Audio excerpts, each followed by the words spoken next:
नमस्कार, अखबार रिपोर्टर के इस अंक में आपका स्वागत है। आज हम अमेरिका के चाल चरित्र और चलन पे बात करने वाले हैं कि किस तरह अपने इंटरेस्ट के लिए लोगों को अपने ट्रैप में फंसा देता है। इसका सबसे बड़ा उदाहरण यूक्रेन है।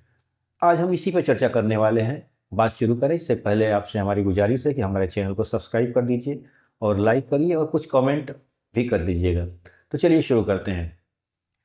अभी जेलेंस्की जो कि यूक्रेन के प्रेसिडेंट हैं, उन्होंने एक बात बोली है और यूरोप को चेतावनी दी है और एक तरह से समझाया भी है कि हम यूरोप को अपनी एक सेना होनी चाहिए और यूरोप को अमेरिका के सैनिकों पर डिपेंडेंट, यानी अमेरिका के सिक्योरिटी जो अमेरिका उन लोगों को देता है पूरा यूरोप को, उस पर डिपेंडेंट नहीं होना चाहिए। ऐसा अमेरिका की तरफ से भी इशारा किया गया है कि यूरोप अपना खुद सेना रखे, अपनी खर्चा खुद उठाए और अगर यूक्रेन में अगर यूरोप कोई उनको सिक्योरिटी हेल्प देना चाहता है तो अपने खर्चे पे दे। इस तरह का अमेरिका ने भी कर दिया। यानी कुल मिलाकर एक बात अब क्लियर होने वाली है कि अमेरिका अब यूरोप को अपने खर्चे पर सुरक्षा नहीं देने वाला है। अब इसका सबसे ज़्यादा ताज़ा उदाहरण तो यूक्रेन ही है, क्योंकि यूक्रेन को इन लोगों ने पहले बोला कि आप नेटो का मेंबर बन जाओ। नेटो का मेंबर बनने की जब कोशिश की तो रूस को नाराज़ कर दिया और रूस उस पर हमला कर दिया। फिर बाद में इन लोगों ने कहा कि हम आपकी मदद करेंगे, मदद भी किया, लेकिन धीरे धीरे वो लोग पीछे हट गए और अमेरिका अब के ऊपर सारा बोझ आ गया। अब अमेरिका भी पीछे हट गया और उसके बाद बोलता है कि भाई आपका हमने मदद किया है तो उसका पैसा दे दीजिए, वो जो खर्च लगे हैं वो हमें दीजिए। यूक्रेन कहता है कि भाई अभी हम नहीं कर पाएंगे, हमारे पास तो खुद हम युद्ध में परेशान हैं। तो बोला कोई बात नहीं, आपके पास जो प्राकृतिक संसाधन नेचुरल रिसोर्सेस है, तेल है, गैस है, ये सब जो नेचुरल चीज़ें हैं वो हम चीन पर आमतौर पर चीन से हम लोग लेते हैं, अब आप ही से लिया करेंगे। यानी कहने का मतलब है कि मुआवजा के रूप में वो अपने देश के प्राकृतिक संसाधनों को, नेचुरल रिसोर्सेस को अब अमेरिका को गिरवी रखना पड़ेगा। ये है मूर्खता का एक हद। यूक्रेन अपनी मूर्खता में, मैं यूक्रेन की बात नहीं कर रहा हूँ, अगर इस मूर्खता में जेलेंस्की का सबसे बड़ा हाथ है। बिना सोचे समझे रणनीति बनाया, बिना सोचे समझे युद्ध में कूद गया और मिला भी कुछ नहीं। कहते हैं माया मिली न राम, ना इधर के रहे ना उधर के रहे। आज यही हाल है जेलेंस्की का, यानी यूक्रेन का। अब यूक्रेन यूरोप को बार बार समझाने की कोशिश कर रहा है कि भाई देखिए, अमेरिका जो है यूरोप को एक बाजार के रूप में यूज कर रहा है और अपना सहयोगी नहीं बनाना चाहता है।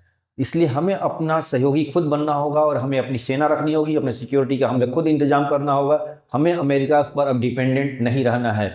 देखिए, बहुत समय बाद यूरोप ने कोई युद्ध झेला है। आमतौर पर यूरोपियन लोग दूसरे देशों पे हमला किया करते थे वर्ल्ड वॉर के बाद, चाहे वो मिडिल ईस्ट हो या अलग अलग देशों में नेटो के रूप में इन लोगों ने हमला करके दूसरे देश को तबाह करते आए हैं। लेकिन पहली बार यूक्रेन में, रूस को लेकर यूक्रेन में पहली बार यूरोप में आग लगी है। यानी यूक्रेन में आग लगी है तो यूरोप भी इससे जला हुआ है। और कुल मिलाकर देखिए, ये टोटल ऐसा क्यों, सिचुएशन ऐसा क्यों आया है, इस पर मैं बात कर लेना चाहता हूँ। देखिए, सिचुएशन इसलिए आया है कि दुनिया एक बाजार बन गई है और इसके सप्लायर जो थे अमेरिका यूरोप एक ज़माने में हुआ करते थे।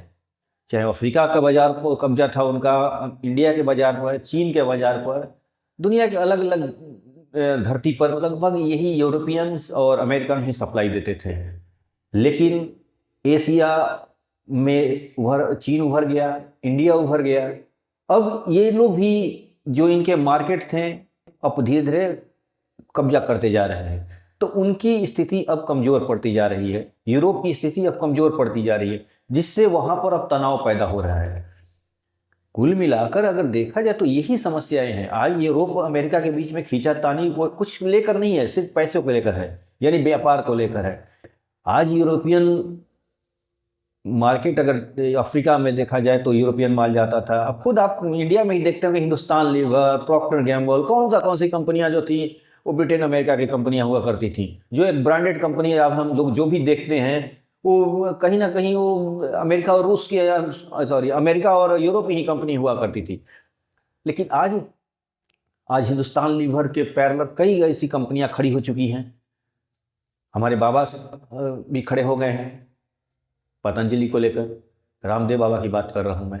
यानी बहुत पैरेलल बहुत सारी कंपनियां हैं। पहले आपको याद होगा कि सर्फ एक्सेल वगैरह ही थे, लेकिन आज देखिए कितने लोकल प्रोडक्ट भी आ चुके हैं जो उनकी कंपनियों को चैलेंज कर रहे हैं। यानी कहने का मतलब ये है कि उनकी कंपनियों को अब वो दबदबा नहीं रहा। इसका असर कहीं ना कहीं धीरे धीरे छोटे स्तर पर ही सही, लेकिन वहां पर उनके बाजारों पर असर होने लगा है, उनके व्यापार पर असर होने लगा है, जिससे वो चिंतित हैं। अब तिकड़मबाजी भी नहीं चल पा रही, क्योंकि तिकड़मबाजी में भी चाइना और इंडिया आगे निकल चुके हैं। यानी आप डाल डाल तो ये पात पात, आप गुरु तो ये गुरु घंटाल। यानी अब वो तिकड़मबाजी भी काम नहीं कर पा रही, चल पा रही है। तब ये लोग कुल मिलाकर अब आपस में ही इनके अंदर खींचातानी शुरू हो चुकी है।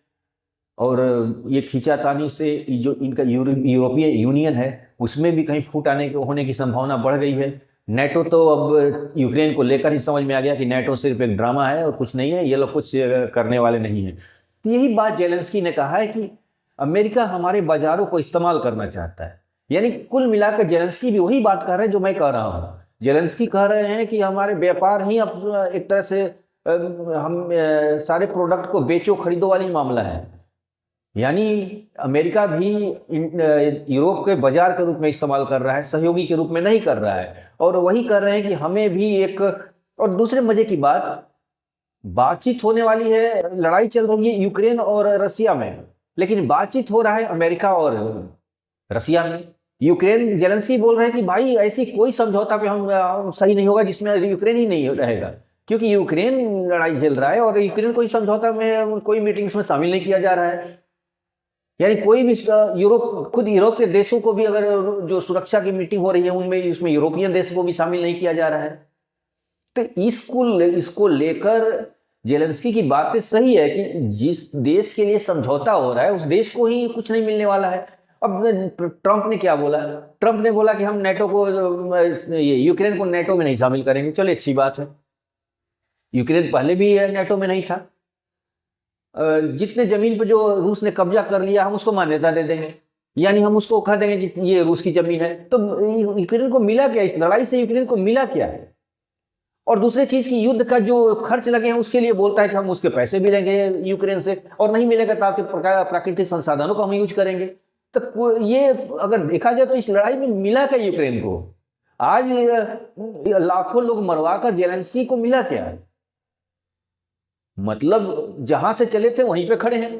तो फिर इस लड़ाई वो किस बात की ले रही थी? क्रीमिया तो रूस ने पहले भी कब्जा करके रखा था, मैं पिछले वीडियो में बता चुका हूं।